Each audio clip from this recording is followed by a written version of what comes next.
Você tem um deste? Sou louca pelo meu. Na verdade, adoro todas as minhas coisas. Já se perguntou de onde vêm todas as coisas que compramos e para onde vão quando nos desfazemos delas? Não conseguia deixar de pensar nisso, por isso quis saber mais sobre o assunto. E os livros diziam que as coisas se deslocam ao longo de um sistema. Da extração, para a produção, para a distribuição, para o consumo e para o tratamento de lixo. Isso tudo se chama a economia de materiais. Bem, estudei um pouco mais. Eu passei 10 anos viajando pelo mundo, atrás de pistas de onde vêm as nossas coisas e para onde vão. E sabe o que eu descobri? Esta não é toda a história. Falta muita coisa nessa explicação.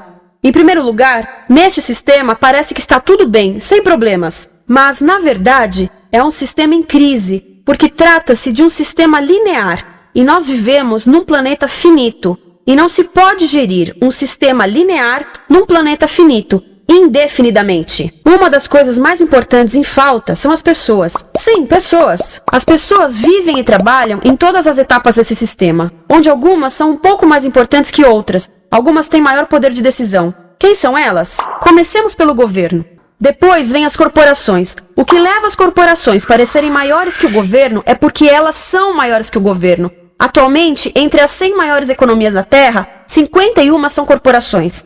À medida que as corporações foram crescendo, em tamanho e poder, assistimos a uma pequena mudança no governo, como se estivessem mais preocupados com o bem-estar deles do que com o nosso. Muito bem, então vejamos o que mais falta nessa imagem. Começaremos pela extração, que é uma palavra pomposa para exploração de recursos naturais, que por sua vez é uma palavra pomposa para destruir o planeta. A verdade é que cortamos as árvores, arrebentamos as montanhas para extrair os metais, consumimos toda a água e exterminamos os animais. Aqui enfrentamos o nosso primeiro limite. Estamos ficando sem recursos naturais. Estamos utilizando demasiados materiais. Durante apenas as 3 últimas décadas, foram consumidos 33% dos recursos naturais do planeta. Desapareceram. Cortamos, minamos, perfuramos e destruímos o planeta tão depressa que estamos debilitando a capacidade do planeta para sustentar o nosso modo de vida. Se todos consumissem ao ritmo dos Estados Unidos, precisaríamos de 3 a 5 planetas. E sabem uma coisa? Só temos um. E as pessoas que vivem aqui?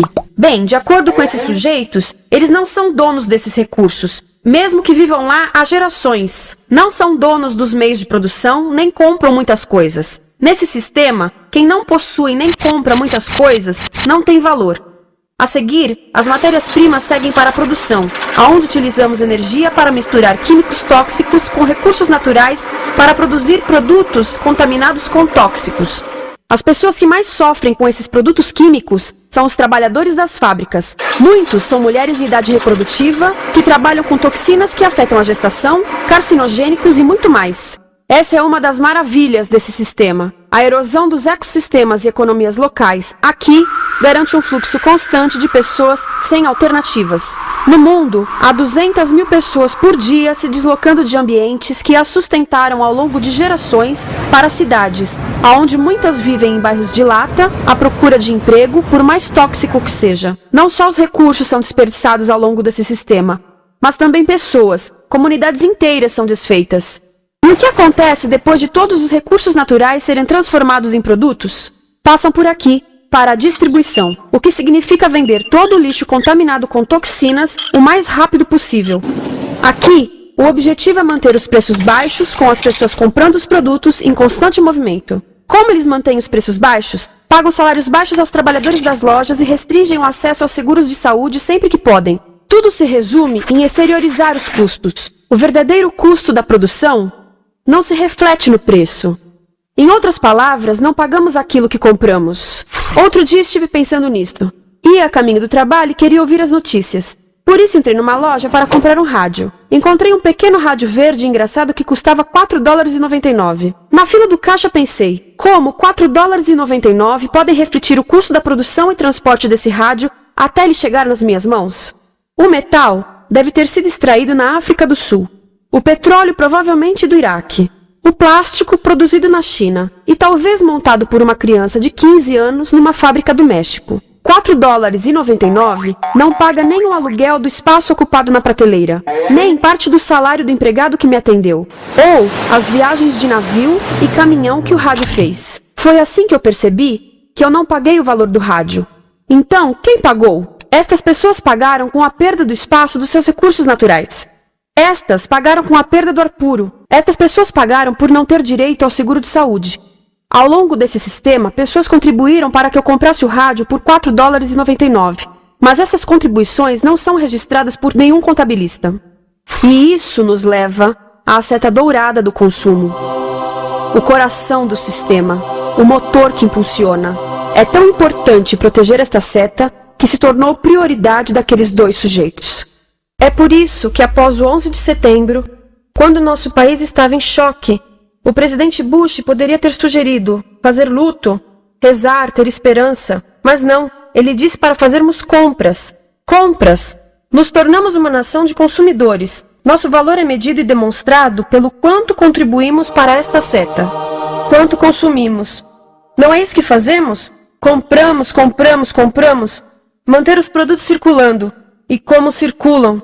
Sabe qual a porcentagem dos produtos que circulam através desse sistema, que ainda são usados 6 meses depois da venda na América do Norte? 50%? 20%? Não, 1%. 1. Em outras palavras, 99% das coisas que nós cultivamos, processamos, transformamos, 99% das coisas que percorrem o sistema são lixo em menos de 6 meses. Então, no final, o que acontece a todas essas coisas que compramos? Nesse ritmo de consumo, não cabe tudo em casa, apesar do tamanho médio das casas ter duplicado nesse país desde os anos 70. Vai tudo pro lixo, e isso nos leva ao tratamento do lixo. Essa é a parte da economia de materiais que conhecemos melhor, porque nós temos de levar o lixo até a esquina. Todo esse lixo ou é despejado num aterro, que é um grande buraco no chão, ou ainda pior, primeiro é incinerado e depois despejado no aterro. As duas formas poluem o ar, o solo, a água, sem esquecer que alteram o clima. Então, e a reciclagem? A reciclagem ajuda? Ela reduz o lixo nessa extremidade e depois reduz a pressão para minerar e colher mais nessa extremidade. Todos devemos reciclar, mas reciclar não é o suficiente. Reciclar nunca será suficiente por 2 razões. Primeiro, o lixo que vem das nossas casas é apenas a ponta do iceberg. Para cada saco de lixo que deixamos na esquina, 70 sacos de lixo são criados anteriormente, só para fazer o lixo desse saco que deixamos na esquina. Assim, mesmo que pudéssemos reciclar 100% do lixo das nossas casas, não se chegaria ao coração do problema. Além disso, grande parte do lixo não pode ser reciclado, ou porque contém demasiados tóxicos, ou porque é criado de início para não ser reciclável, como aquelas caixas de suco, que têm as camadas de metal, papel e plástico, todas coladas. Não dá para separar essas camadas para reciclá-las. Como se vê, é um sistema em crise. Por todo o percurso, estamos batendo em limites. Simplesmente não está funcionando. Mas a parte boa de um problema tão generalizado é haver tantos pontos de intervenção. Há pessoas trabalhando aqui salvando florestas, e aqui na produção limpa. Pessoas trabalhando em direitos do trabalho, em comércio justo, em consumo consciente, no bloqueio de aterros e incineradores. Todo esse trabalho é criticamente importante, mas as coisas vão realmente começar a se mover quando enxergarmos as ligações, quando enxergarmos o panorama geral. Quando as pessoas ao longo do sistema se unirem, poderemos reivindicar e transformar esse sistema linear em algo novo, um sistema que não desperdice recursos ou pessoas. Há quem diga que é irrealista, idealista, que não pode acontecer, mas eu digo que quem é irrealista são os que querem continuar pelo velho caminho. Isso é que é sonhar. Lembre-se que a velha forma não aconteceu por acaso. Não é como a gravidade que temos que conviver. As pessoas a criaram, e nós também somos pessoas. Por isso, vamos criar algo novo.